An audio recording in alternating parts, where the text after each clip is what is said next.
What's going on, everyone?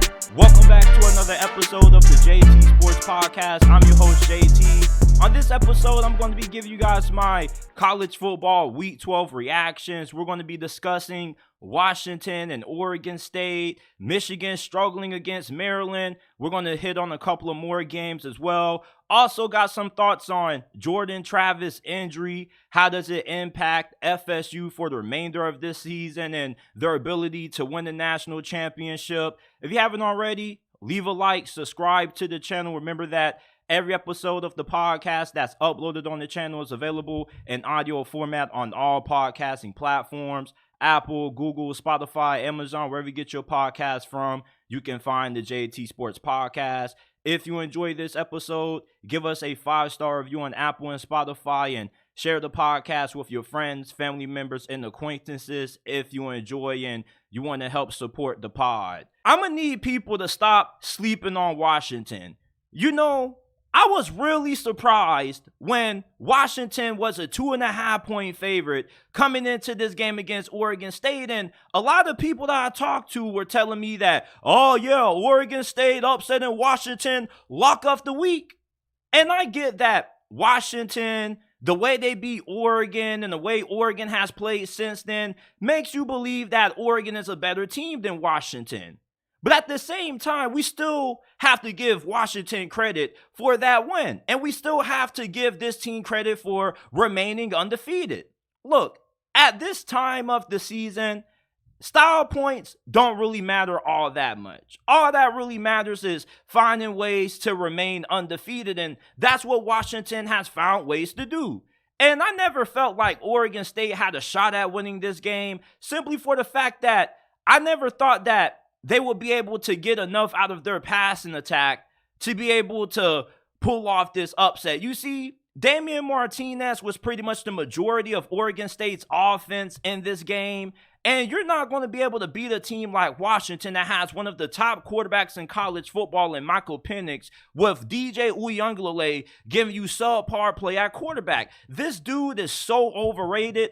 He's not trash, but he's not good neither. He was overthrowing wide open wide receivers. Yeah, he made a couple of throws, 12, 15 yards downfield with pressure in his face, and he had some really big time runs. Hell, he was better running the ball in this game than he was throwing the football. Now, albeit, Michael Penix, he didn't start the game out hot. He started out pretty slow, which has kind of been a theme for Washington's offense. In a couple of games that I've watched them play this season, they've had the tendency to get out to some slow starts. But Washington, once they went up 22-10 at halftime, I kind of felt like the game was over. But Oregon State, to their credit, they played really well in the second half. Their defense shut down Washington's offense until the closing minutes of the fourth quarter when Washington really needed a play or two on offense to seal this game. Oregon State, like I said earlier, Damian Martinez was the majority of their offense. You look at their receivers,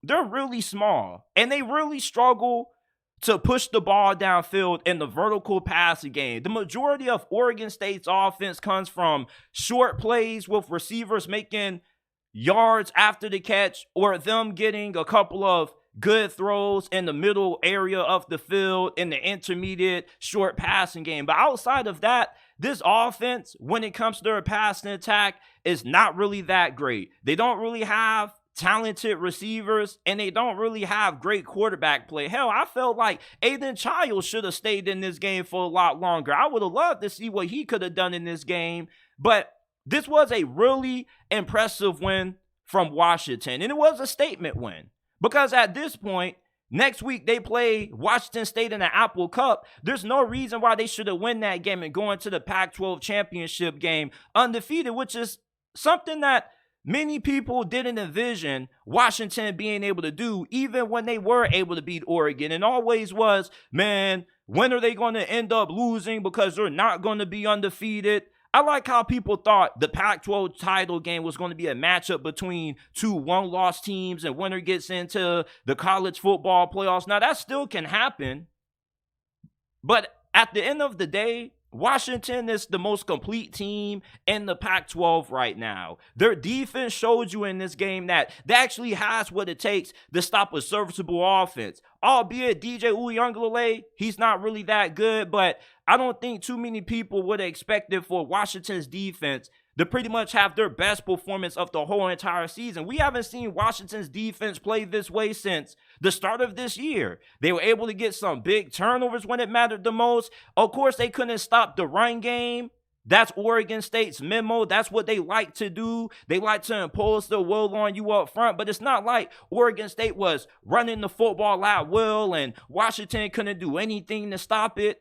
This was one of Washington's best defensive performances in this game. They showed that they can be a complete team. They don't just have to win games with their offense. Now, when they go up against Oregon, eventually in a couple of weeks, we're just going to see just how good this defense can be against one of the top offenses in the nation in a rematch against Bo Nix. But even against USC, their defense was able to come away with a couple of big stops. You don't need a great defense to be able to win it all. You need a top 50 or better defense to have a shot at winning a title, and that's what Washington has. They got a solid group of pass rushers. Their secondary is not all that great, but up front, I think Washington is good enough to handle themselves with amongst the best teams in college football. Meanwhile, you look at Oregon State, they still have a ways to go until they're ready to be a true playoff contender. There's a reason why they had that dark horse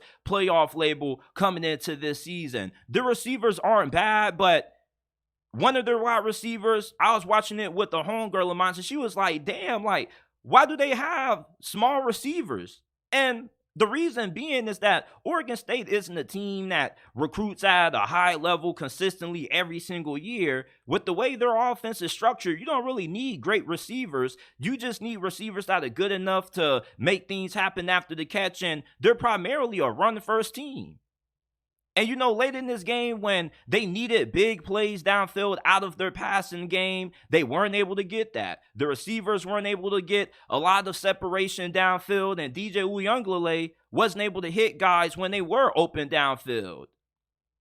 I'm really shocked that the majority of people that bet on these games picked Oregon State to win this game outright. I never felt like Oregon State had a shot at beating Washington, even when this game got close. Because eventually, despite how well you can run the football, today's style of football is a passing league. That's just not true for the NFL. It's also true for college football. In late game situations, you have to be able to get some efficient play out of your passing game, and Oregon State wasn't able to get that. Now, that last throw by DJ Uiagalelei wasn't really his fault because the tight end stopped running, but that just shows you that that wasn't Oregon State's strength.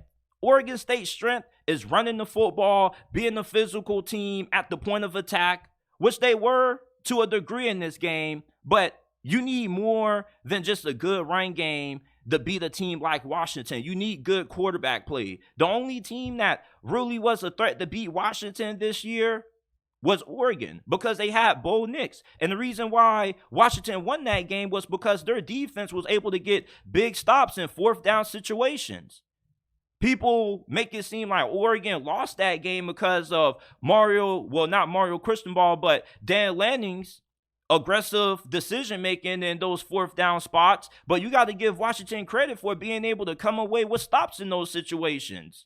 Because Oregon could have easily came away with those fourth down conversions, and if they would have hit on those, that would have been a completely different game that Washington probably would have lost. But I'm not super convinced that Washington just would lose to Oregon in a rematch. People are kind of overrating Oregon and underrating Washington. For some reason, people are putting Oregon over Washington in terms of who's a better team, and Washington beat these boys head-to-head.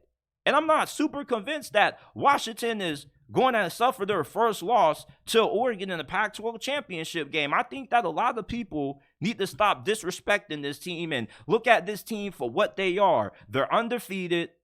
Not too many other undefeated teams left in college football, and the Pac-12 has been a gauntlet of a conference. Hell, most of us probably thought that Washington would have lost because the Pac-12 has been so damn good and so damn deep this year that you thought this conference would have cannibalized on itself, similar to the Big 12 last season. But Washington demonstrated how they are an elite team in college football this year. You want to know how Washington is an elite team? Because elite teams are able to win games on the road. You see, normally, when you have a team like Washington that has the talent advantage and they're going on the road against a team that's not so talented, you feel like there's a good chance for an upset to happen because the majority of upsets in college football over the last couple of years have taken place when you had a team that was a road favorite that had a talent advantage going good on the road against a team that they may not have been as talented, but they were a pretty solid team. And plus, when you throw in the home field advantage, that kind of tilts the momentum in the home team's favor. But the difference between Washington is that they weren't a favorite coming into this game. They were an underdog, which was really disrespectful by Vegas. Because Washington has demonstrated prior to this game that they are an elite team. Yeah, they barely beat Arizona State, one of the worst teams in Power 5, but when you're a good team, you find ways to win close games, no matter who they're against and where they are. And you also have the ability to just find ways to win. Not always leaning on one side of the football to carry you all the time. Washington's defense was the MVP of this game. Everybody on that Washington defense deserves player of the game recognition. Because when this offense went cold in the second half, the defense stepped up and they handled business. And you probably wouldn't have even envisioned Washington being able to win a game like this with this style of play against one of the more physical teams in this conference. Washington remains undefeated on the season. They're 11-0 going into the Apple Cup against Washington State, which they most likely should win, and they should be 12-0 in their rematch against Oregon in the Pac-12 championship. Let me know your thoughts on this game down in the comment section down below. Were you overlooking Washington in this game? Did you think this game was going to be an upset? I want to hear your comments in the comment section below. Man, are you tired of looking at your stale, boring-ass room? You want to know a way you can spice your room up and turn that thing into an out-of-this-galaxy experience? Click the link in the description or pinned comment and grab you a Starry projector light. The Starry projector light comes with 10 changeable color options, a built-in Bluetooth speaker, 12 and 15 switchable constellations, planets, moons, and stars. Transform your room from a depressing wasteland into a vibrant starry wonderland. The Starry projector light makes for a great holiday gift for family, friends, and loved ones. Click the link in the description or pinned comment and get one today and transform your room into a breathtaking, starry wonderland. Jordan Travis suffered a really devastating injury in FSU's win over North Alabama, and it looked pretty serious. He had a run early in the first quarter where his leg got bent awkwardly. They had to cart him off the field, and the whole entire stadium of Doak Campbell just lost their breath. It was completely quiet. And then you have Tate Rodemaker who comes in, and he had a pretty good performance. 13 of 23, 217 passing yards and 2 touchdowns. When it comes to FSU being able to win out, you should be able to get the job done with Rodemaker at quarterback. You got a really good team around them. Great receivers, Keon Coleman, Johnny Wilson. You got Jaheim Bell at tight end, and you got a really good offensive line, and your defense is pretty good also. But I don't know if you're going to be able to win a national championship without Jordan Travis. You see, if Tate Rodemaker is going to be able to lead FSU to a national title this year, he needs to pull a Cardale Jones. I don't know how many of you guys remember Cardale Jones, but he came in years ago and led Ohio State to a national championship when their starting quarterback that season, JT Barrett, went down with an injury. In his last 3 games, he was impressive in the Big Ten championship. He was impressive in the semifinals, and he also had a good performance in the championship game, which helped the Buckeyes win it all that season. You're going to need that kind of quarterback play out of Rodemaker if you're going to be able to make that happen. FSU has one of the most talented teams in college football. They don't really have too many weaknesses, But one thing that I will say about this team is that they're really inconsistent in terms of being able to play their best football consistently every single week. Yes, they are able to find ways to win games, but are they going to be able to survive Louisville going against Jeff Brom, whose nickname is the Upset Master? There's a reason why they call Jeff Brom the Upset Master. I'm confident that Florida State can win that game, and I'm really confident that they should be able to beat Florida. Florida doesn't have a damn defense. Their offense is good enough to put up a couple of points, but I don't think their defense is going to be able to give Rodemaker some problems. And this is somebody who isn't a freshman or a sophomore. He's been part of this program for a while. He was one of Coach Norvell's first recruits when he first took the FSU job. So he has a good amount of experience. He understands the offense. So yeah, losing Jordan Travis is a huge loss because it looks like his career with FSU is pretty much done unless a miracle happens. But I think that Rodemaker can at least get them to a point where they can beat Florida. They can beat Louisville in the ACC championship. That game probably is going to be close. It's going to be really uncomfortable to watch if you're a Florida State fan, but you should be able to pull that win out. One thing about FSU that I do give them credit for is that they may not play their best football consistently every single week, but they find ways to win close games, and that's the sign of a great team. Great teams have something that I call the escape door ability. That means that anytime they get put in a situation when their back is against the wall and it looks like they're about to lose, they just find a way to win. And this is a pretty balanced team all around. They're really good throwing the football. You got a really good rushing attack. Your defense is pretty good when everybody's playing at a high level. And this is the kind of event that can kind of rally a team. Jordan Travis' injury is really significant. He meant a lot to this program, a lot to Coach Norvell, and he means a lot to Florida State University. And the team can come together more behind this, rally behind it, and use it as, motivation to continue their undefeated season. Because this is a really big season that Florida State has had this year. And even when I expected them to go undefeated coming into this season, I was a little bit skeptical about it. And I still am a little bit skeptical about it because it seems like a situation that may be a little bit too good to be true. But they still are undefeated. All they got to do is beat a Florida team that has no defense. And you got to be able to beat a really well-coached Louisville team. You should be able to get the job done. Now, when you get into the college football playoffs and you got to win with Rodemaker, if you got to play against Georgia or Alabama or Michigan in the first round, I don't know. You probably have a better shot at beating Michigan or Ohio State with Rodemaker than you do of being able to beat a team like Georgia or Alabama in the first round that's really good on all phases of the game. Michigan, their offense isn't that great. All they do is really run the football. Same thing with Ohio State, although both of those teams have great defenses. When you're going up against a team that has a skeptical offense, you always got a chance with the kind of playmakers that FSU has offensively, and they're more talented on the offensive side of the football than what Michigan and Ohio State are, in my opinion. So when it comes to FSU being able to win a national championship with Rodemaker, it really just depends on who you get matched up against in the first round, because there's an old motto that goes, styles make fights. FSU, they got a really talented team around Rodemaker. It's not like Jordan Travis was carrying this team on his back, although he was playing at a really high level. Florida State does a really good job at playing complementary football, and they also got a really good coaching staff.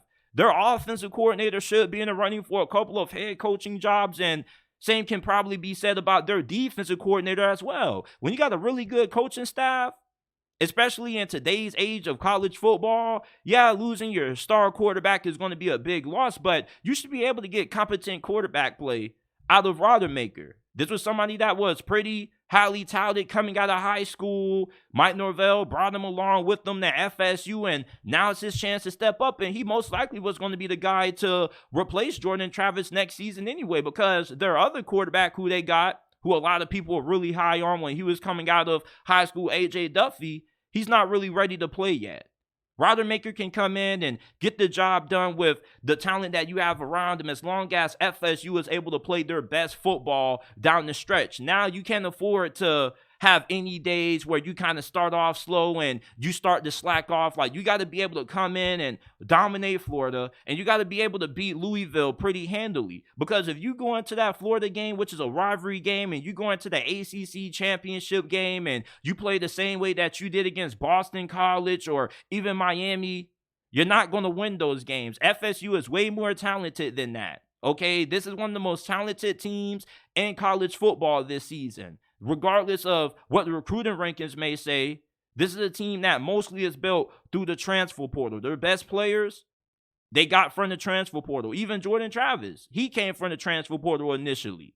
So I think that Rodemaker is good enough to get this team to the ACC championship unscathed against Florida, and they should be able to win this conference championship, although they are going up against the upset master, and that really concerns me. If you're going up against anybody else, Clemson, North Carolina, or whoever, I would be more confident than what I am with you going against a coach like Jeff Brom that makes his living off pulling off massive upsets.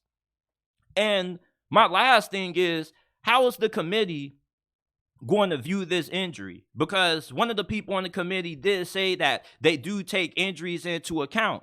If FSU wins out, is Jordan Travis' injury going to be a reason why they could potentially get bumped over for a team like Texas or a one-loss Oregon team potentially? And then Washington, they're still undefeated too. They got a really big win on the road in Corvallis against Oregon State. So I want to know how this injury is going to affect how the committee views Florida State when they end up releasing their final rankings, if they are able to win out like how I expect. But this injury to Jordan Travis, really unfortunate, really sad. This was somebody who pretty much bleed the garnet and gold. This was somebody who, although he didn't start his career out with FSU, he's a Seminole through and through. He bleeds it in his blood.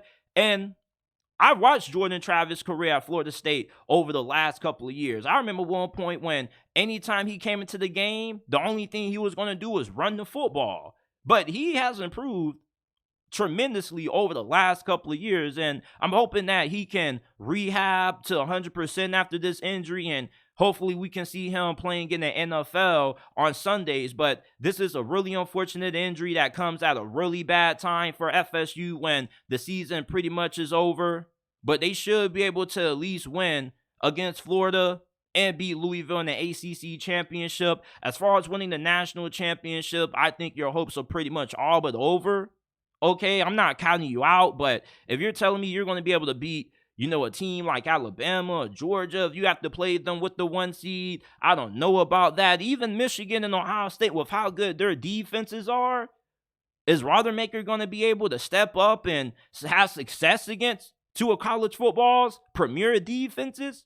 I don't really know. Clemson got a big win against North Carolina, 31-20. Carolina left a lot of points off the board in this game. Okay, their running back, Omarion Hampton, this dude is insanely talented. He had 178 rushing yards, 2 touchdowns. He was averaging 9.4 yards per carry. This dude is a freaking bulldozer. It's like he was playing Madden 25 up there, running guys over, trucking guys. But he left 2 touchdowns on the field. He had a fumble early on when Drake Maye got a really big 4th and 6 conversion attempt to Tez Walker. It was really crazy. Like, Carolina went for it on 4th and 6, and everybody was looking at Mac Brown like, what the hell are you doing? And then Drake Maye throws a beautiful dot right along the sideline to Tez Walker, which gets them in the red zone. And then Omarion Hampton, he fumbles the ball inside the 10, gives it back to Clemson. And then he has another fumble later on in the game when he's about to score a touchdown, and then a Clemson defender comes behind them and knocks the football out. If UNC would have been able to capitalize on those 2 possessions and they would have resulted in touchdowns, this game probably would have tilted in their favor. Drake Maye, he had a really good performance I thought Clemson, for the most part, did a really good job at being able to contain him, because you're never going to be able to shut down a guy as talented as Drake Maye. There was one play when he threw a 33-yard touchdown when he basically was avoiding pressure and he basically threw a fadeaway. And I was like, bro, what the hell is this dude doing? But it didn't matter because he still had enough arm strength to get the ball there. Most quarterbacks, when they're fading back and they throw a kind of pass like that, it most of the times results in either an incompletion or an interception. But that's not the case with Drake Maye. This dude is like a freaking superhuman. And not only was he carving up this Clemson secondary through the air with all these crazy ass passes, but he was also a force on the ground. Anytime UNC needed a big play on the ground to keep the drive alive, Drake Maye was there. Omarion Hampton had a big night on the ground, but so did Drake Maye. He had some really big runs. This dude is a really good athlete. And I'm now starting to understand the reasoning more and more why people are making an argument for Drake Maye being quarterback one in next year's draft over Caleb Williams, because nearly anything that Caleb Williams can do, Drake Maye can do just as the same or better. That fadeaway touchdown that he threw was insane, and that 4th and 6 dime to Taz Walker was even crazier. But the fact that Omarion Hampton left 2 touchdowns on the field, it really hurt them in this game. And although their defense started out the game playing well, eventually you knew it was going to come a point when Clemson's offense was going to start rolling. And they didn't really get going until their final possession before halftime, when they scored a touchdown. Clay Klubnik was able to punch it in. And then in the second half, Clemson's offense really got rolling. Will Shipley, Phil Maffa, both had really good second half performances, especially Will Shipley.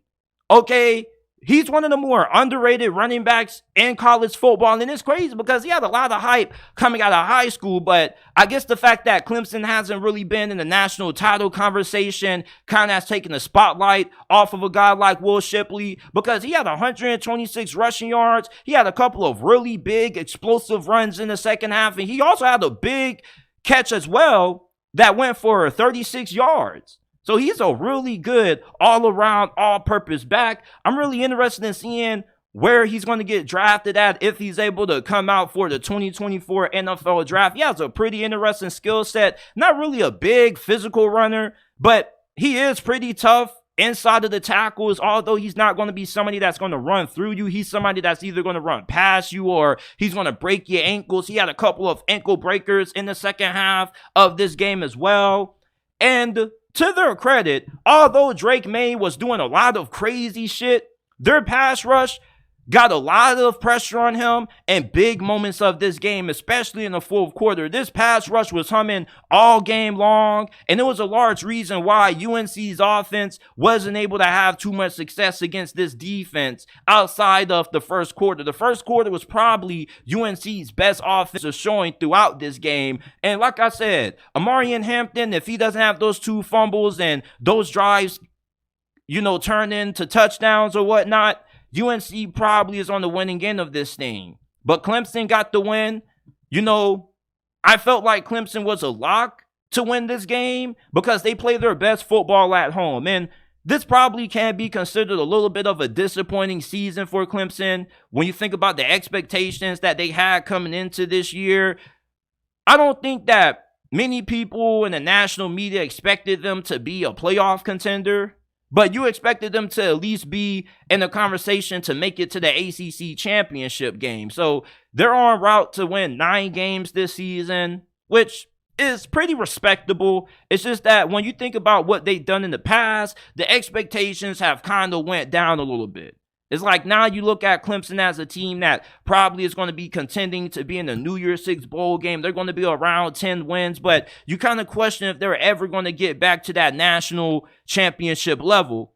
And I'm wondering if Dabo Swinney is going to change his approach to the transfer portal this offseason, although this game probably isn't going to be anything that may motivate him to do that. Because, you were able to beat a really good North Carolina team, but you still look back at that loss to Florida State. You could have won that game. And you were playing that game at home. But outside of that game, Clemson, when they're playing in Death Valley, they're a really tough team to beat, and that still shows me that they're still a really good program. When you're able to defend home turf, and it's really hard to come away with wins against you when they have to travel on the road to beat you, that's still a sign that you're a pretty good program. I just don't know if Clemson is that elite program because the quarterback play out of Cade Klubnik for the majority of this season hasn't been great. He's played some really good football the last couple of weeks. In this game, he was pretty efficient, didn't have any turnovers. He made some really big throws downfield, and also he had some really big runs as well. He kind of is like a discount value version of Trevor Lawrence in a sense. He kind of has a similar skill set in terms of how he runs. He runs kind of tall and lanky, and then the way he throws the football is a little bit similar to Trevor Lawrence, but he's just not as good as a quarterback as what Trevor Lawrence was. He's like a great value brand version of him and with shorter hair, but I'm eager to see the growth that he has going into his second season and Garrett Riley's offense next year in 2024. For North Carolina, this season started out with a lot of promise. You started out smacking South Carolina, and then you got to the point where you were undefeated, and then you lost to Virginia, one of the worst teams in the ACC, and then you had another head-scratching loss right after that, and then you had a close game against Duke. This team, for some reason, they start out hot, but they kind of fizzle out during the second stretch of the season, and their defense played well for the first couple of games, and after that, I don't know what the hell has been going wrong with this defense. Now, you can't blame this defense entirely for the loss with the offense, leaving touchdowns on the field, but this defense in the second half, they had no answers for this Clemson offense. This Clemson offense was humming on all cylinders, and they did get a couple of stops here and there, but not any big ones when it mattered the most. They couldn't get any big turnovers that could alter the momentum of this game. They couldn't really help their offense out, putting them in more favorable field position. This was a good performance by Clemson, although they started out slow. Hell, the way the game started, you would have thought that North Carolina was going to blow these fools out. But the fact that they had those costly fumbles by Omarion Hampton, that really hurt them. You come away with touchdowns on those turnovers, you probably end up winning this game if you're a UNC, because that would have been a 14-point swing, and you would have probably won this game 34-31 instead of losing it 31-20. But congratulations to Clemson on the big win. Give your thoughts on this game and what your initial thoughts were watching this matchup down in the comment section down below. UCLA beat USC, and Chip Kelly just might have saved his job with this win, because coming up the week leading up to this game, there were reports that came out that said that UCLA was going to part ways with Chip Kelly after this game concluded, and the athletic director came out and denied those reports. He said that they were really disrespectful, unprofessional, but I don't really know. Okay, because, Chip Kelly, he does have a not-so-great record at UCLA, but that's mostly stemming from him struggling out the gate his first couple of years at UCLA. But the last 3 seasons, he's been really good. They're on pace to win 8 games this year if they're able to win their bowl game. And I didn't even expect UCLA to be a 7-8 win team this year. I kind of thought they would be a 6-win team. I thought they were kind of in rebuild mode, losing DTR and Zach Charbonnet to the NFL last year. And you bring in Dante Moore. He was great the first couple of games, and then after that, he looked awful. So you got to make some quarterback changes. And this was a pretty good season for UCLA and a really great win. UCLA, they made USC look soft in this game. USC, to their credit, their defense played a pretty good game. This probably is the best performance that the Trojans have gotten out of their defense all season long, but their offense just went flat in this game. Caleb Williams, he had a solid game, but it hasn't been on the level of the other games that we've seen him have in the past. It definitely isn't anything close to the game that he had against Washington. And then you had 2 costly fumbles by Zachariah Branch and Marshawn Lloyd. So when 2 of your best players are giving up the football, that's just a sign that it's just not a great day for you offensively. UCLA, defensively, they were getting after Caleb Williams, harassing him all game long. And not just were they the more physical team on the defense side of the football, but on the offense side as well, they had some really big physical runs in this game. TJ Harden was averaging 6.5 yards per carry. He was running guys over, running through guys. USC's defense did not want to tackle this dude, and I don't blame him because he's a freight train. Carson Steele also had a couple of nice runs as well. Going into the Big Ten next season, if Chip Kelly does remain in UCLA, this is a program that many people need to start paying more attention to.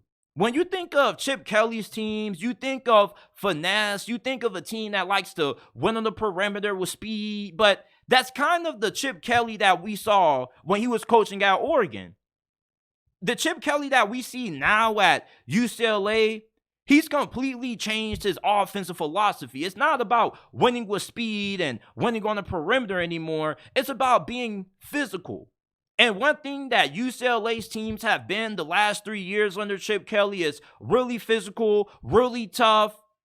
And a team like USC that kind of makes their killing with having great receivers and having a lot of speed on the field and being a finesse team, this just was one of those games where styles make fights, and UCLA's style of play just wasn't suited for USC to be able to find a way to win out this game, because you got to be able to win up front. At the end of the day, it doesn't matter how much speed you have at receiver, how much talent you have at quarterback, if you're not able to win the line of scrimmage. And UCLA, they had all their answers for USC up front. USC defensively, yeah, they weren't bad, but it just was one of those performances that you look at Lincoln Riley, and you now got to start saying that going into 2024, he definitely is on the hot seat, without a doubt. His tenure at USC up to this point has been a major disappointment. Yeah, last season, they won double-digit games, but you lost to Tulane in a New Year's Six bowl game. And this season, you have really high expectations. People were expecting you to be able to make it back to the national championship picture, and many people felt like you were locked to make it to the college football playoffs. But not only do you miss out on making it to the playoffs, but you also don't make it into the Pac-12 championship game, which is a major disappointment when you look at how easy it is to recruit at USC and the talent that they brought in from the transfer portal. Lincoln Riley's teams just aren't physically tough. And going into the Big Ten next season, that's going to be a huge issue for them. They're going to have to be able to change their mentality. When you got to go up against teams like Penn State, Michigan, and Ohio State, you got to be able to be ready to go to war. You got to be ready to be in for a dogfight. And USC isn't a team that's able to win dogfights. UCLA, on the other hand, I think they could have more success next season in the Big Ten than what people initially are thinking, if Dante Moore is able to take big steps in his development over the course of this offseason. I don't think the dude's awful. I'm not going to write him off. It's just that he probably wasn't ready to play right away in his first season as a true freshman, regardless of how highly touted he was coming out of high school. This definitely was a season where he probably could have used to redshirt like Arch Manning, learn the system, get more acclimated to the speed of the game, because going from high school football to college football in the span of the year is a really hard adjustment to make, and not just every true freshman quarterback can be Trevor Lawrence and be a phenomenally their true freshman season. Sometimes it takes guys a couple of years to make that adjustment from high school ball to collegiate ball, and I think you can probably say that to be true with Dante Moore. But UCLA has a really promising future under Chip Kelly. I get why some UCLA fans may want this dude fired, because he doesn't really have a great overall win-loss record with UCLA football. But his first 3 seasons, it took him a while to get this program off the ground. But his last 3 seasons, I mean, when you look at his record, the last 3 seasons to his first 3 years at UCLA, it's night and day. I never understood why UCLA would even entertain getting rid of Chip Kelly. His only problem has been his reluctance to get rid of the previous defensive coordinator. Now you got Anthony Lynn's sons, the Anton Lynn, who probably is going to be a hot candidate to be a defensive coordinator for a lot of other programs this offseason. I'm really interested in seeing if UCLA is going to be able to keep this guy around because he's did God's work with this defense. You know, this pass rush has been really great all season long. And USC and Lincoln Riley, you drastically need to overhaul that defense. Not just do you need to bring in a new defensive coordinator, but you probably need to bring in some more big boys up front, and you got to recruit better. And a lot of people say that the problem with USC's defense isn't just talent, but it's also an attitude problem because Lincoln Riley doesn't put a lot of emphasis on that. And the way that Lincoln Riley runs his team and operates his practices aren't really built towards physicality and preaching that style of football. You see, UCLA is one of those bully ball teams. They want to bully you up front. They want to be more physically dominant, and they want to impose their will against you. USC, they want to do all these flashy highlight reel throws and have all these highlight reel catches downfield, and they want to make a lot of things happen after the catch. But when you match them up against a physical football team like a UCLA or a Utah, they look outmatched up front. So until USC is able to get more tougher, I don't think they're going to have too much success under Lincoln Riley until they kind of have that philosophical flip. That's something that this program is missing. That's something that Lincoln Riley teams have never had. They've never been tough. They've never been physically imposing up front. Although they do have talented offensive linemen, he has had some really good offensive lines in the past, but they haven't really been offensive lines that are known to maul you to the ground like Georgia or Michigan or even Notre Dame and UCLA. So UCLA and Chip Kelly got a really big win over USC and Lincoln Riley. USC was a 6.5-point favorite coming into this game. And you would have thought that USC would have been able to win this game and force UCLA to just move on from Chip Kelly, but this win probably kept Chip Kelly around and UCLA for the time being, but I never felt like they should have thought about moving on from him anyway unless you were going to upgrade and bring in Jimbo Fisher, and I don't even know if Jimbo Fisher is that big of an upgrade when you think about how much of a disappointment his tenure at Texas A&M was. He pretty much fell on his face at A&M in College Station. So I don't really think that Jimbo Fisher would have been that big of an upgrade over Chip Kelly. And I think that Chip Kelly is a really good coach. He's on pace to have another 8-win season. The last 3 years, he's won 8 games or more. UCLA definitely is a program that's starting to trend upwards, and they don't really have all the resources that USC has. You see, Chip Kelly, what a lot of people don't really talk about is how he kind of has overachieved at UCLA. They don't have top-notch facilities. This program doesn't put a lot of money into the football program, at least enough money need be to be able to compete with some of the top programs in the nation. That's why the recruiting kind of isn't able to be better, and that's why they got to utilize the transfer portal so much. If USC was just as invested into the football program as a school like Ohio State and Michigan, okay, then you probably would expect for Lincoln Riley, his job to definitely be on the hot seat. But this is a program that has been down for the last couple of years, and outside of last season, there hasn't really been too many other great seasons that USC has had in the past. So Lincoln Riley, I just think based on his first season alone, that's going to be enough to keep him around and buy him at least 2 more years, even if next season is another disappointment. But I doubt that Lincoln Riley's going to be fired if USC disappoints again in 2024. I think he at least has 2 more years to prove himself and turn things around and get the Trojans into national championship contention. Meanwhile, for UCLA, Chip Kelly, as I mentioned earlier, this is a program that isn't really all dialed in on football. They put a lot of money into the basketball program, but the football program doesn't really get that same treatment. So I think that Chip Kelly has overachieved at UCLA in a sense. And now with this program starting to put a little bit more emphasis and a little bit more attention towards the football program, they could be trending upwards. And I like this program's trajectory heading into the Big Ten. UCLA beats USC 38-20. final game of the season. Michigan survived Maryland. You know, they got out to a 23-7 lead midway through the second quarter. And then after that, Maryland's offense started to hum.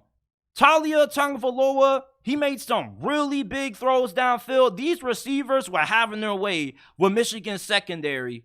From midway second quarter until about early fourth quarter, Maryland's offense was having a lot of success against a really good Michigan defense. Michigan's defensive line, though, they came through in the biggest moments late in this game. They also were causing havoc early in this game.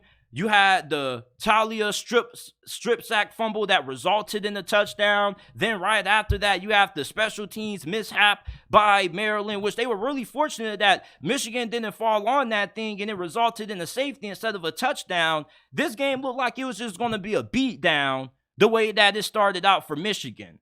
But the fact that Maryland was able to lock in and get composed and settled in, they scored 3 quarterback sneaks.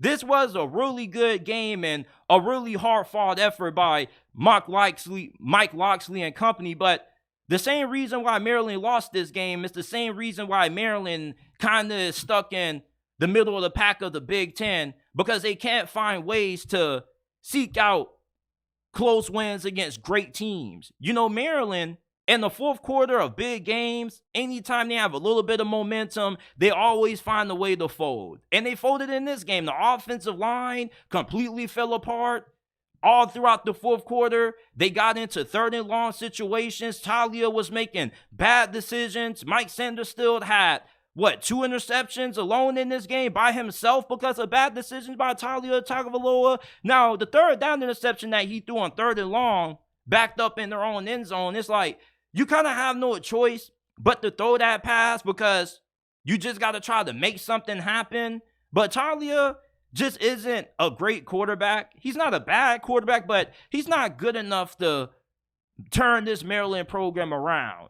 And their defense played a really good game for the most part. It's like you would have thought that Michigan just would have ran for 250 plus on this Maryland defense. And although they did outgain Maryland by a handful, Maryland only had 15 rushing yards in this game. All Maryland could do was throw the football. Michigan's offense did not look that great in this game. And if it wasn't for the defense getting that scoop and score, strip sack, fumble, touchdown, and, getting that block punt that resulted in a safety, this game probably could have looked entirely differently. Now, of course, they had success running the football, but the passing game didn't look that great. And I keep telling people that J.J. McCarthy is the most overrated quarterback in college football, and we saw that in this game. This dude threw a bad interception in the red zone where he stared down his wide receiver, threw it right to the Maryland defensive back that was there right before halftime. If Michigan comes away with points there, and that's a touchdown, that probably puts this game on ice. And after that play, Maryland, the momentum started to tilt in their favor. You have receivers that were making big catches all over this Michigan secondary. One thing about Maryland is that this offense at times, when they're humming and they're in rhythm and they're hop, they're really hard to stop. But the fact that they just didn't have enough horses up front, and Mike Locksley and company are known for kind of folding and finding ways to win big games when it looks like they got a chance to pull off the upset. That's a large reason why Michigan lost this game. If they were going up against a better coach team, I think that they probably lose this matchup. Now, they're going up against Ohio State next week. And if Ohio State can stop the run, I'm really concerned about Michigan's ability to have efficiency offensively. J.J. McCarthy is not that good. He's not bad, but he's not this great QB a lot of people are projecting him to be. I don't think he's a first-round quarterback right now. He still doesn't do a really good job at looking off defenders with his eyes. He stares down receivers too often. Yes, he got a really nice arm, and he's a really good athlete, especially when it comes to extending plays and buying time for guys to get open. But he still has a lot of room to go until I can look at him and say, oh, yeah, like J.J. McCarthy is a great quarterback. I think that he's massively overrated, and we saw that displayed in this game. And if he doesn't play better football against Ohio State, they could lose that game in really embarrassing fashion. At least with Kyle McCord at quarterback, he's not good neither, but he has Marvin Harrison Jr. to throw the football to. Michigan has Roman Wilson, but Roman Wilson ain't no Marvin Harrison Jr. Marvin Harrison literally has carried Ohio State's offense in a handful of games, including that win over Penn State. When you got a guy like Marvin Harrison Jr. and Emeka Egbuka and all the talent that they have at the wide receiver position, it's kind of hard for a guy like Kyle McCord just to completely stink it up. Michigan isn't that talented at wide receiver. They're also not that deep in. That's not what they do best. I don't think they're a team that is going to be able to win games just relying on J.J. McCarthy to air it out all game long. They got to be balanced. They got to be able to play complementary football, and they're still a run-first team at the end of the day. Maryland at times in the second half was able to get Michigan's offense off the field, and they were able to stop the run. And if Ohio State can take away that run game and this becomes a one-dimensional Michigan offense like we saw last year in their semifinal loss to TCU, they're going to be in trouble. Maryland showed a lot of big weaknesses with Michigan's game. You know, yeah, they are the most physical team in college football. They got a great offensive line. They got great running backs. But J.J. McCarthy is really inconsistent as a passer. And I don't know if he's going to be good enough to get them to win over Ohio State. I'm still giving them a shot because Kyle McCord isn't that great neither. And if they can find a way to take away Marvin Harrison Jr., it's a game. But if Marvin Harrison Jr. gets going and they don't have any way to slow him down, and plus their run game gets slowed down, Ohio State wins that game, and it probably could be by multiple possessions. So Michigan needs better play out of J.J. McCarthy next week going into the game. For Maryland, this is a really disappointing loss. You probably weren't expecting to win this game. Hell, Maryland fans were probably crossing their fingers that this would at least be a competitive game. And at one point it was. You would have thought that Maryland was going to get blown out once they went down 23-7. But the fact that they fought back into this game and they had a shot to win it all the way until the fourth quarter and they just fell apart due to self-inflicted wounds and errors and just not playing their best football, it's a big reason why Maryland kind of stuck in the middle of the Big Ten picture. When you think of the three best teams in the Big Ten, you think Penn State, Ohio State, Michigan. In any order, Michigan is number one, Ohio State's number two, and then you got Penn State number three for guys who want to be technical about the hierarchy in the Big Ten. And then after that, you probably have what? Iowa, Minnesota. Who else? Maryland is in that conversation. When Oregon and Washington and USC and UCLA come into town, Maryland pretty much could become irrelevant in the Big Ten. They could become a bottom feeder in the Big Ten because they're not really recruiting all that well. Mike Locksley isn't doing a good job at recruiting that area. Like, Maryland is a job where you could be able to pull off some big-time upsets at if you have the right head coach who can recruit the area well, and Mike Locksley isn't doing a good job of that, and Taulia isn't that great of a quarterback to get Maryland over the hump that they're in right now in terms of breaking through and being able to actually be a legitimate threat in the Big Ten to the big boys of this conference. Maryland just isn't one of those teams that knows how to play a full game for 4 quarters. They'll play a good game for the first 3 against you, and then in the fourth quarter, they just go ahead and they gift you the win. That's something that I've seen continuously throughout Mike Locksley's tenure as the head coach of the Terps, man. Like, they'll get into these close games against Penn State, Ohio State, and Michigan, and then in the fourth quarter, they just find ways to fall flat on their face. Michigan got a really tough win against Maryland. They struggled in this game. Once they got that 23-7 lead, Maryland was able to hang around, and they were able to give them a little bit of a scare, but Michigan's defense was a really big difference maker in the Wolverines being able to remain undefeated. And now we get the game, them against Ohio State. I don't know who's going to win that thing right now, but we are going to be talking about that matchup a lot this week in depth on the podcast. So make sure that you guys subscribe to the channel if you haven't already. Turn on post notifications so you don't miss when we upload content. because we're going to be pumping out a lot of Michigan and Ohio State content over the next couple of days. The Wolverines get the win over the Terps, 31-24. They remain unbeaten on the season. Georgia went to Rocky Top and they embarrassed the Tennessee Volunteers. After Tennessee scored that running touchdown, their first offensive possession of this game, Georgia didn't allow these boys to have too much success offensively after. And I don't know what it is about Georgia's defense and allowing teams to score points on their opening possessions on offense. We saw the same thing happen against Florida. For some reason, Georgia's defense, they just say, F it. We're just going to allow teams to have a little bit of success their first possession, and then after that, we're just going to body bag you, because this was a body bag special, people.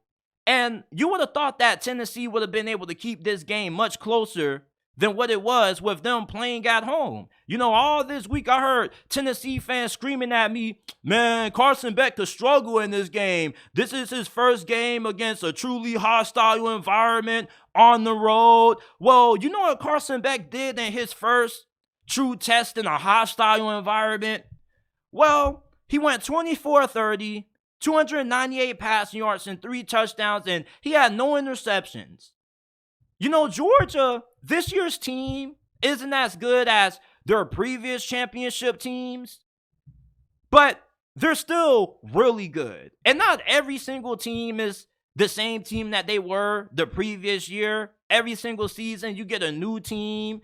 This Georgia team offensively is the deepest and the most talented that it's been at skill position ever under Kirby Smart. I can't recall ever seeing Kirby Smart's offenses being this deep and stacked at wide receiver. I mean, you have Drake Maye, Jack Saint, who had 7 receptions for 91 receiving yards and 2 touchdowns. Dylan Bell was going on. Didn't really hear this guy's name for a majority of this season until this game. Then you got Brock Bowers, who we already know about. He's one of the best players in all of college football. He was going off. But Carson Beck put together a masterful performance against a really good Tennessee defense. And Tennessee, they just got dominated on all phases of the game. Special teams, offense, defense. Joe Milton, he had a really disappointing performance in this game. If Tennessee was going to have a shot at pulling off this upset, they needed Joe Milton to come out and have a Heisman-worthy performance.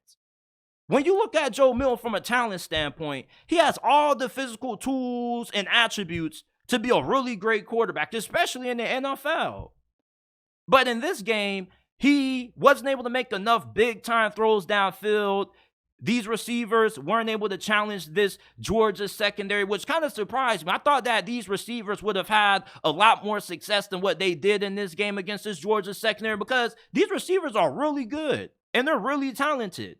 But the fact that Joe Milton wasn't able to have too much time to throw the football, the fact that this Georgia pass rush actually showed up to play in this game, and outside of that big run, Tennessee's rushing attack got pretty much shut down for all of this game right after that opening touchdown run that they had to start this game. That was it. And then they got a field goal right before halftime, and that's all the offense they could muster. You know, this game has been pretty much a clear indicator of how this season has went for Tennessee offensively anytime they've went against a competent defense. Against Alabama, in the first half of that game, they scored 20 points going into halftime, and then Alabama's defense completely shuts them down. And you can say the same thing for the way that this game went for them offensively, although they didn't score 20 in the first half. They only scored 10, and they didn't score anything in the second half. They lack explosiveness in the passing game when it comes to being able to push the football downfield vertically. And it's not because Joe Milton doesn't have the talent to do that. We know this dude has probably the strongest arm in the history of football. But it's the fact that he doesn't have the accuracy. He doesn't have the touch needed. And the offensive line and pass protection this year has been nowhere good as what it was last season with Hendon Hooker. And Tennessee's defense, although they have been great against an offense like Georgia, they were just outmatched. There was just no way Tennessee was going to be able to stay around in this game without having great quarterback play. To beat Alabama or to beat Georgia, you need 2 things. You need good quarterback play, and you need receivers that are good enough to challenge their secondaries. Tennessee had only one of those things. I still believe their receivers were good enough. It's just that Joe Milton just didn't show up in this game, and you need more out of a guy like Joe Milton. And now he's pretty much done with his collegiate career. I'm eager to see where he lands in the NFL draft because he's a pretty interesting prospect. He does have a lot of upside and a lot of potential, and he hasn't been bad this season. He has been pretty good, but, you know, the difference between him and Hendon Hooker is night and day. Hendon Hooker gave you Heisman caliber play. Joe Milton just gave you good, serviceable quarterback play for this season. And that's why Tennessee's offense kind of had to change their philosophy. This was a team that was known for throwing the football all over the field against you. And now this season, they transformed into a physical run-first team. And when the run game isn't going for Tennessee, they have no success because of their inability to do what they were able to do best in 2022, generating those big plays downfield. And Georgia is going up against Georgia Tech next week, which they probably should manhandle. And then we pretty much get what I believe is the national championship and the SEC championship game. The Bulldogs against the Crimson Tide. I'm really excited for that game.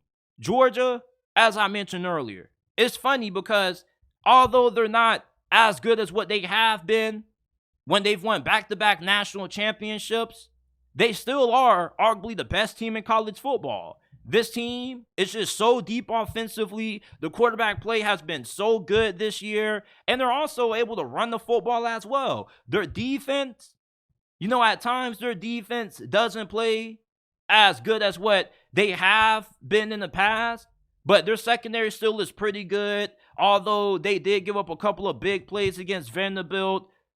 For the most part, this still is one of the best teams in college football, and you don't think about Georgia in that way because the level of expectations that you have for this team, performance-wise, is always so high that it's kind of hard for them to top that. And it's kind of easy to overlook just how truly dominant this team has been this season when you look at how talented they were on defense the previous 2 years.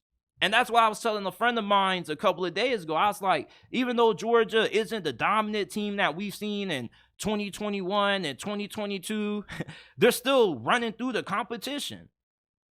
And it's weird because Georgia, they have a tendency to play down the competition. I remember when they almost lost to Auburn. They gave up 200 yards on the ground. They played down to teams that they should blow out, but then they blow out the teams that are amongst the best in the conference.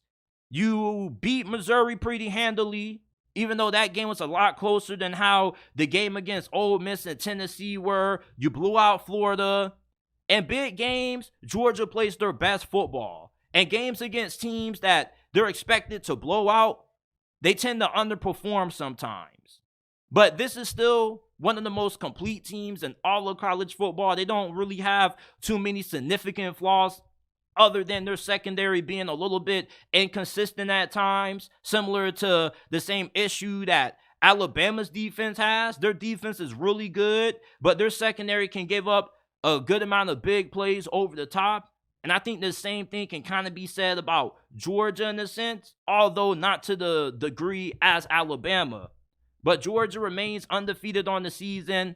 You might have thought this was a trap game, but all it was some more dog food that the SEC was feeding to Georgia to continue to boost up their resume and their schedule.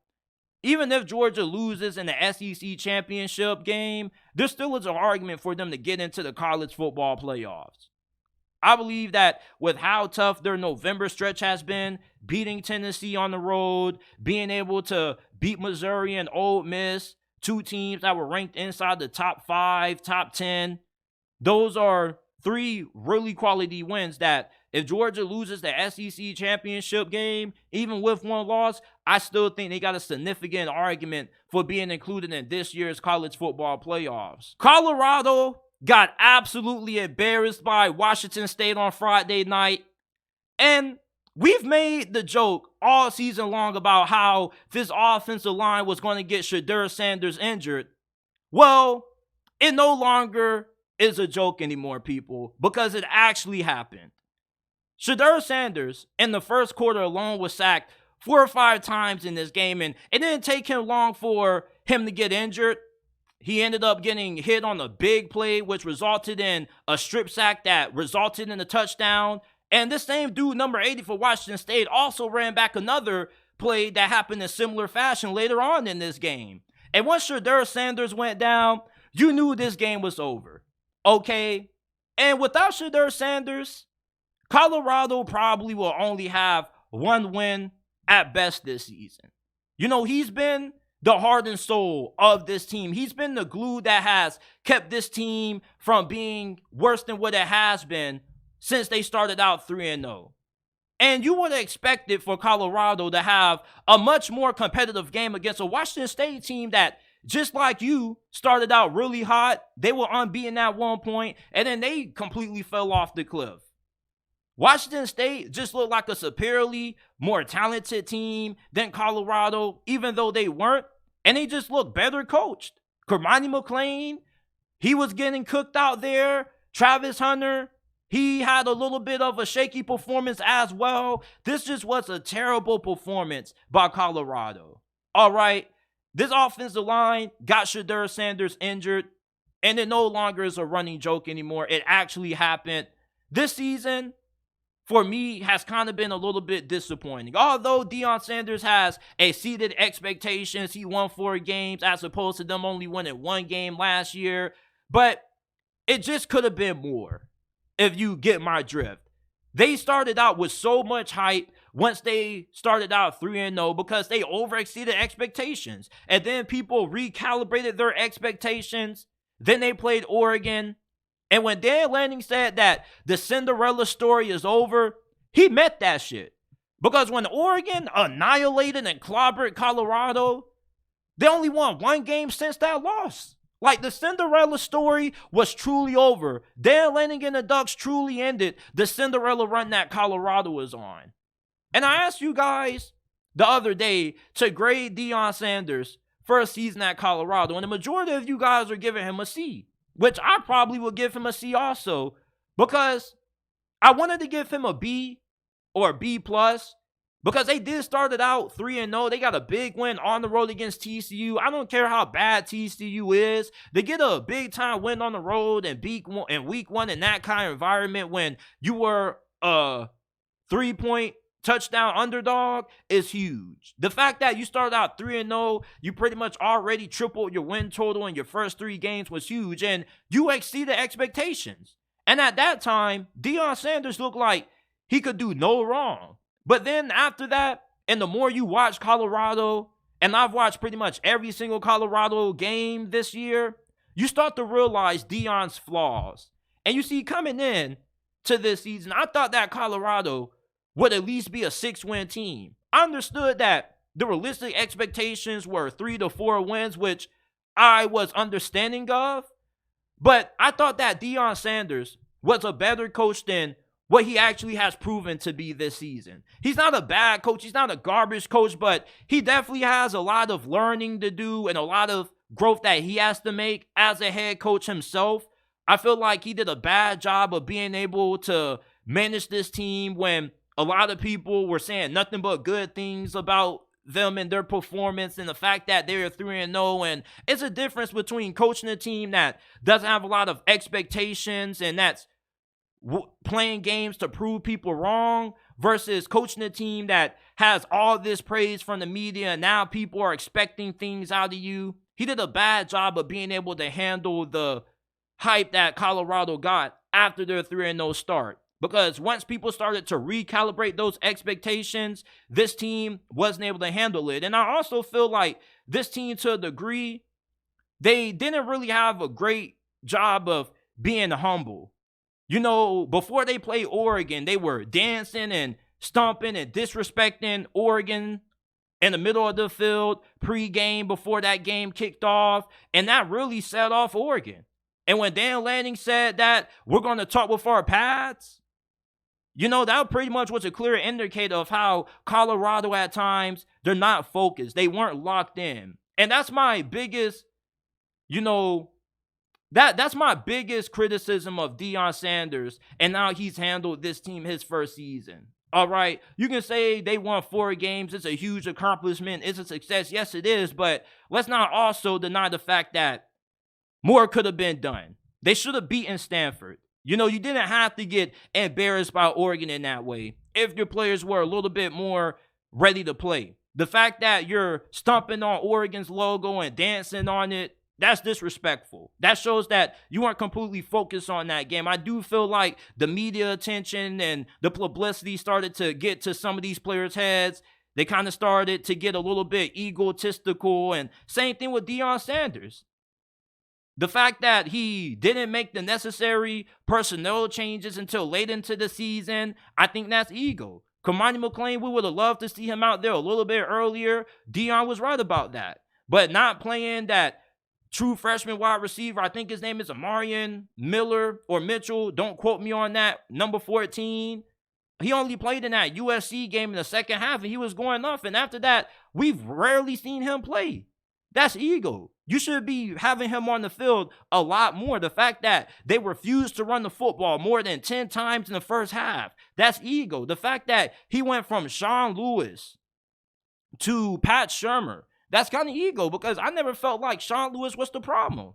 The problem is that you're asking this guy to run an offense that's tailored around Shedeur Sanders throwing the football when you don't have the kind of team to sustain that style of offense. When you're going air raid and you're throwing the football 40, 30, 60 times a game, that's not playing complimentary football, because you got to be able to be balanced. You at least have to be able to make the defense at least think about you running the ball potentially. But Colorado, the fact that they were one-dimensional on offense and this defense didn't really play that great for the majority of this year, there's a lot of things that Deion Sanders has to work on. His clock management is awful.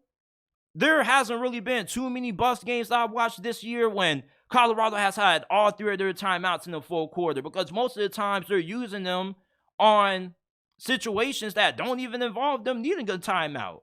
Having too many men on the field on certain occasions, having too many self-inflicted penalties on themselves. This team wasn't greatly coached.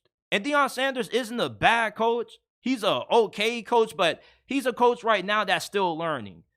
He was a big fish in a small pond when he was coaching at Jackson State. And even when he was in the SWAC, he was dominating the SWAC just because he had a more talented team than the majority of teams that he was going up against. But even then, they lost in the Celebration Bowl. His last game at Jackson State, they got embarrassed in the Celebration Bowl. And a large reason for that was due to coaching. So Deion Sanders, if he's going to be able to sustain that Colorado, he needs to improve as a coach overall, and he kind of needs to look in the mirror and kind of change some things about himself personally. Because you can't coach at Colorado and Power 5 the same way that you were coaching at Jackson State. You were a big fish in a small pond at Jackson State. Now, you're a big fish in a really big pond in NCAA Division I FBS college football. And if you go into the Big 12, you potentially could become a small fish in a big pond if your coaching doesn't step up.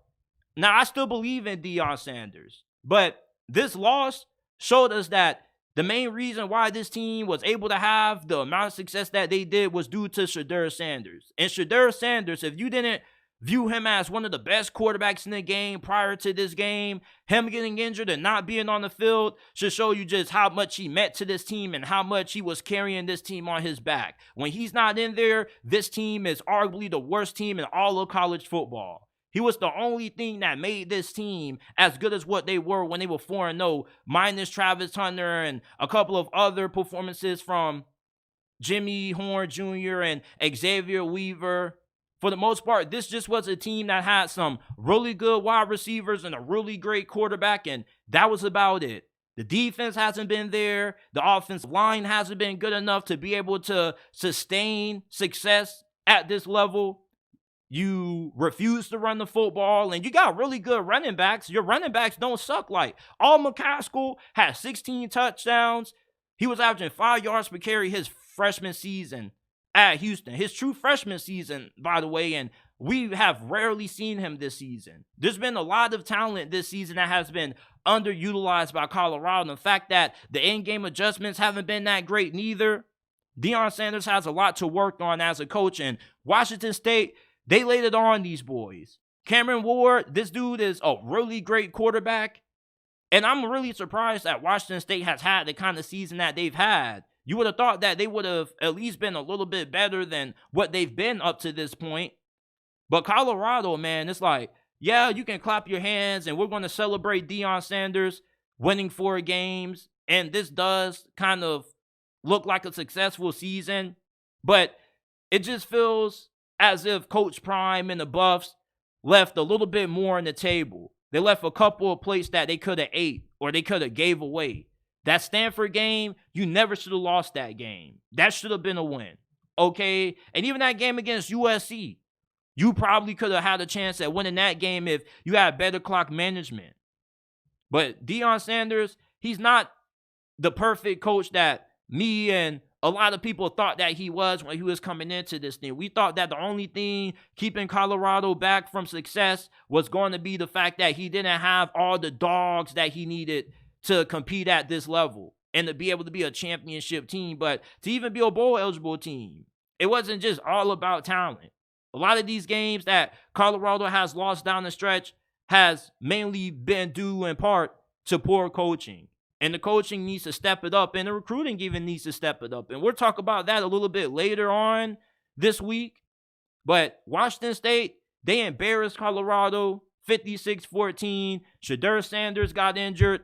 This team, we saw in this blowout loss how much Shedeur meant to this Buffs team this season and how big of a factor he had in their wins, because when he's not on the field, they're one of the worst teams in the nation. This is it for this episode of the JT Sports Podcast. I appreciate you guys for tuning in. If you enjoyed, leave a like, subscribe to the channel. Remember that we're not just a YouTube channel. Every episode of the podcast is available in audio format on all podcasting platforms: Apple, Google, Spotify, Amazon, wherever you get your podcast from. The JT Sports Podcast is available. We didn't go live last week because I had a lot of final assignments that I was trying to get done before the Thanksgiving break. We pretty much have finished those assignments, so we're going to be back live streaming. We probably will go live tonight, Sunday, after Sunday night football, depending on when you guys see this. And if we don't go live Sunday night, you definitely can count on us going live for the remainder of this week, Monday, Tuesday, even Wednesday and Thursday night after the Thanksgiving games. But I appreciate you guys for tuning in, and I will see you guys shortly with another episode of the JT Sports Podcast.